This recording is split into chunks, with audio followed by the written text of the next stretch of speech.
mapagpalang araw po mga kababayan. Ayan, welcome back to my YouTube channel. Ayan.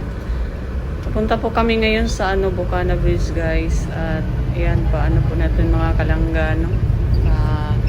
Panoorin niyo po yung Bukana Bridge. Pagdaanan natin ngayon yung controversial na kay Duterte Legacy na inangkin ni Marcos. Panoorin niyo po at abangan niyo po guys.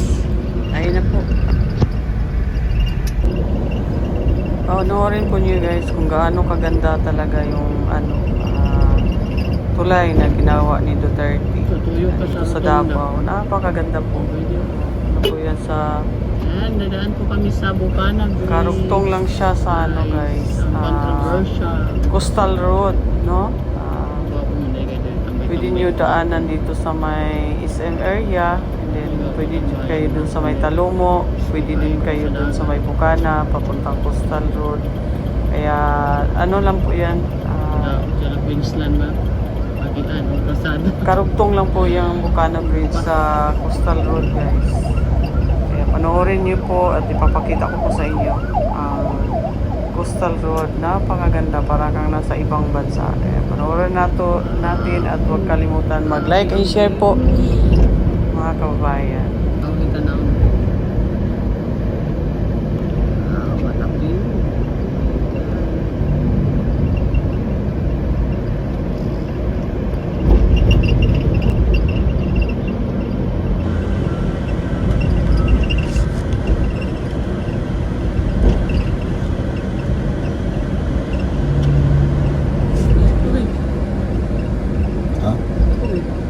Video ka? Live to live.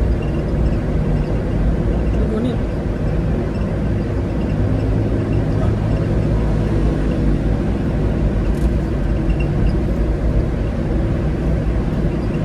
Mao ning lugar nga giangko ni Baby M.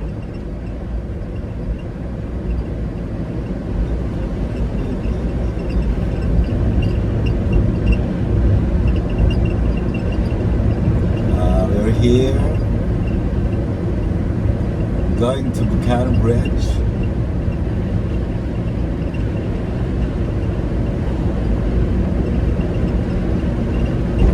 We're approaching Bukana Bridge.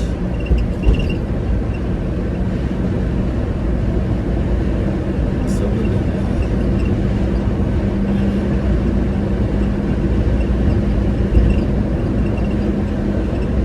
from Coastal Road to Coastal Road and to Coastal Road. Dito yun.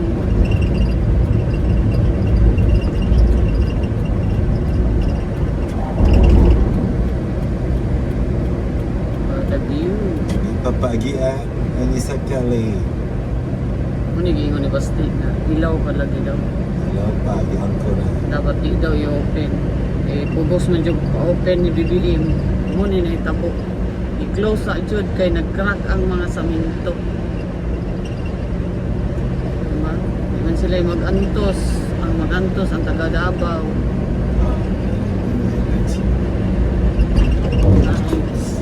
Ito sa ako. Wow, grabe. Washington.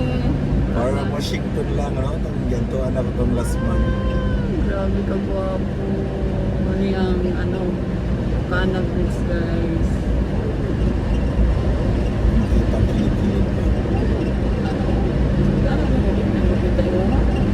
This is Bukana Bridge. Ay, grabe ka gwapo. Duterte. Thank you sa kay Duterte, China. China. Project sa China. China ang gumawa nito guys. Grabe. Ang ganda.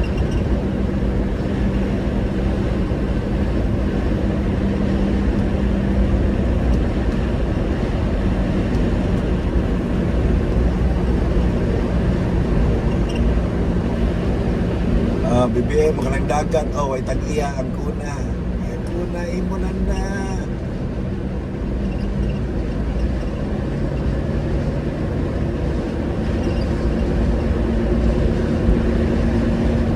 Grabe ka gwapo.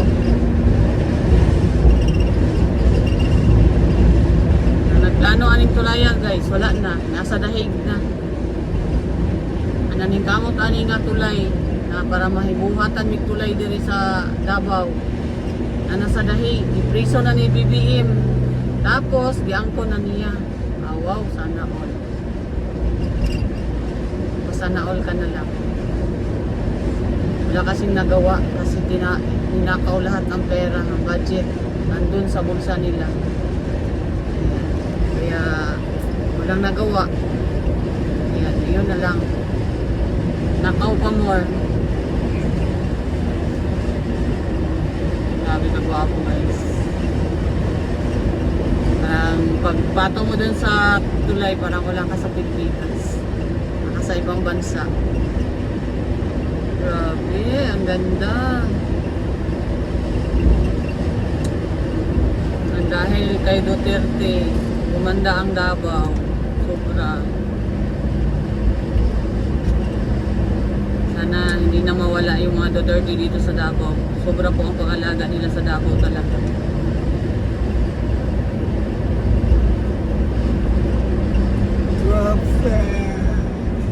Ayan, start ng traffic dito. Palabas na po ng Rojas ito. Kaya ano na. Traffic na po dito guys, pero grabe po ang ganda. Boulevard. Jollibee. Hindi ang kuhan. Ito, 19, atong kuhan, 19B. Jollibee. Pag lang pa sa tulay, wala na, Boulevard, ano na niya. Boulevard, dali, Piapi naman yan. Piapi Boulevard.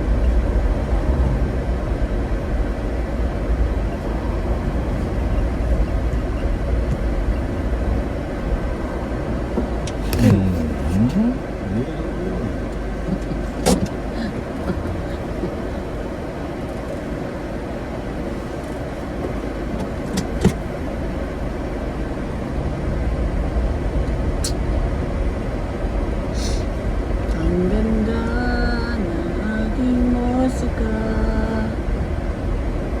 Ang ganda. Jollibee. Ano ang Boulevard din guys? Piapi. Jollibee. Piapi. Ang Boulevard dyan. Drive-thru. Ay, balo.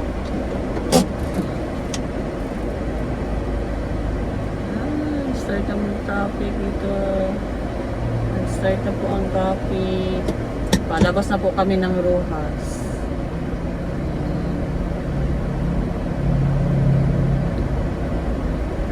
Nakakita lang kayo dito guys. Grabe po ang ganda. Ang ganda talaga yung tulay. Pang world class. Ang ganda talaga gumawa yung mga Chinese. Chinese po ang contractor dyan. At Chinese. sila din ang Puchula, Dimchi Boy. Patsulo. Sa Bisaya pa na siya. Grabe po Bye. sila. Kaya napagaganda po yung Hong Kong dahil ayun China, yung Hong Kong, yung mga gawa nila, yung mga tulay nila, napaka high-tech. Kasi grabe po. Solid at saka grabe po yung talaga nila. Kung tutuusin guys, hindi pa po ito dapat i-open. Dapat sabi ni Basti, dapat sa March pa po yung opening talaga nito para tigas na po yung kalsada. Kaya lang nagmamadali talaga si BBM na i-open po ito dito. Kaya naging controversial kasi inangkin na po niya, nasa kanya daw. Ay, pambihira yan. Tanda po itong in season. Ay, siyempre, amo. Diba? Nandito pa si yung asawa ni Don Solieta. Alam niya talaga sana na kay Duterte talaga tong project na to, pero talagang pinagbigyan na lang po talaga nila si BBM guys para masunod ang gusto niya na legacy daw niya to. Ako, nakakahiya. Kung legacy niya to, paano na? Ay, Diyos ko guys, kung alam nang ninyo, nag-start po itong tulay na ito sa panahon po ni Pangulong Duterte. 2018 po ito nung stock po talaga ng mga taga-China. Sila po ang nagpundo dito guys. Wala pong ginastos po yung gobyerno natin. Donation po ito ng China. Tapos ano lang po, sasabihin po ng Philippines na president natin na daw sa kanyang ligasiya. Nakakaya kaya yan. Na siguro tumawa ang China nung narinig niya. Tumawa ang China guys nung narinig niya yung sinabi ni BBM. China, gamay kita. Booking. Kasi wala tayong ginastos na pera talaga dito. Bye. Donate po talaga ito ng donation po ito ng China. Itong highway, itong Bukana Bridge na donation po talaga ng China. Tsaka salamat sa China.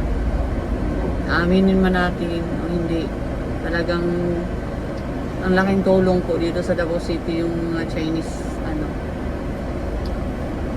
China, diba?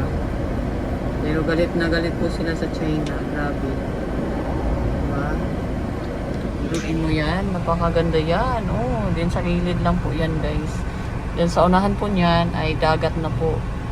Ayan po siya. Traffic, dito muna tayo sa gilid kasi traffic. Ang traffic na po ito kasi pa-exit na po siya sa sa Rojas Boulevard. Pa-exit po tayo dito sa Rojas Boulevard na po. Yan, iikot po tayo sa Rotonda, then palabas na po sa Rojas. Kaya doon na po sa highway na po na maraming sasakyan. Mga private vehicles lang po kasi dito, makadaan. Hindi po makadaan yung mga public, mga private lang po yung pwedeng dumaan dito sa bagong tulay at saka daanan palabas at papasok doon sa Rojas Boulevard. Ayan. So, kino-close pa din yung patuloy pa din yung construction. Doon po papuntang Magsaysay na po yan. Na po ng Arcastillo. Tapos Lanang, ayan. Kaya close pa siya. Pagawasan sa Samal. Papuntang Samal na. Kaya yan siya. Close pa po ron. Crossroad pa yan. Tutuusin po talaga. Sabi ni Basti ay hindi pa po talaga pwedeng i-open po sana ito. Kasi hilaw pa po nga. Sa March pa sana. Para tuloy-tuloy na po. Pero sa kagustuhan po na BBM na makapagyabang sa kanya na hindi po sa kanya, ayan, inopen po. Kaya tuloy, close po yung kabilang ngayon kasi nag-crack na po yung mga saminto po doon malapit sa dagat, Kasi talagang hilaw pa po talaga, Mahirap yung mayabang tayo, Magkasira-sira yung ang mag-suffer ay hindi sila, hindi yung Maynila, kung Luzon, kung hindi yung Mindanao, yung mga tao sa Davao na bihira lang makaranas talaga ng ganitong kagandahan ng daanan ng mga sasakyan, Kaya laki namin pasalamat sa mga Duterte talaga, Na grabe po ang nila, grabe ang improvement guys. I-compare mo po yung iba po nang namahala dito sa Davao noon, hindi pa po sila dito na namahala ng mayor hanggang sa na-president na po si Tatay Digong ay hindi po ganito talaga kaganda ang Davao. Napakadumi po yung Davao noon at ang dami pang patay doon, patay dito, di ba? May mga inosente pang namamatay. So ngayon wala na po talaga tayong nabalitaan kung hindi yung mga bad influence lang po talaga. Panangilan-ngilan na lang po mabalitaan natin na ayun, may mga nadisgrasya, mga namatay, ganyan. Kasi, yan, salot sa lipunan. Pero ngayon talaga, gabi, alam naman po nila na, bawal po talaga yan dito sa Davao. Wala na po talaga yan dito, na mga masamang loob. Hindi kagaya noon na hindi pa mga Duterte yung humawak dito sa Davao City na grabe. Tapon doon, tapon dito, yung mga inosenteng tao na biktima po ng mga, masamang loob, di ba? Kasi grabe po yung pag-alaga po, lalo pag mahirap ka lang talaga. inalagaan ka talaga ng mga mayor dito at ng mahala po dito sa Davao City. Kaya yun, palabas na po tayo ng Ruhas guys, papuntang downtown na po tayo. Ayan. So, at least napakita ko po sa inyo yung Bucana Bridge, no, yung controversial na inangkin po inangkin po ni Bongbong. So, wala po tayong magawa yan dyan sa trip niya yan, mangangkin ng hindi sa kanya, o kahihiyan din niya yun, alam ng mga tao, no, di ba? Buwing saksi po yung mga taga Davao talaga na nag-start po itong project na ito ay nung nakaupo pa po si President Duterte, 2018 po nag-start, no? Kaya at least malinawan itong kami taga Mindanao po kami, dito taga Davao po kami, dito po kami sa nakatira sa downtown area po talaga. Kaya alam po namin kung sino, no, kung sinong ligasiya po 'yan, no. Wala na po tayong magawa kung angkinin ng iba, pero alam ng Panginoon na 'yan, ang ligasiya na 'yan ay pinakulong na po yung talagang totoong may legacy na sa dadaan na yan. So yun na, palusot pa na tayo guys, pa exit na po tayo, Ruhas Boulevard na po ito dito sa Davao City, no. Ng night market na po tayo, pa na tayo ng night market. Kaya yun na lang muna, at least na pakita ko sa inyo ang ito at Ateneo di Davao na po yan, kaya lang close, di po madaanan. So dito po tayo pa Uyanggurin, no. So yan lang muna guys, at least napakita ko sa inyo, haba na po yung video natin. At yan po, ako po si Rachel TV, pa-like and share po sa ating video. Thank you po, salamat sa inyong suporta. Paalam po, Merry Christmas and Happy New Year sa inyo belated. Bye bye po guys.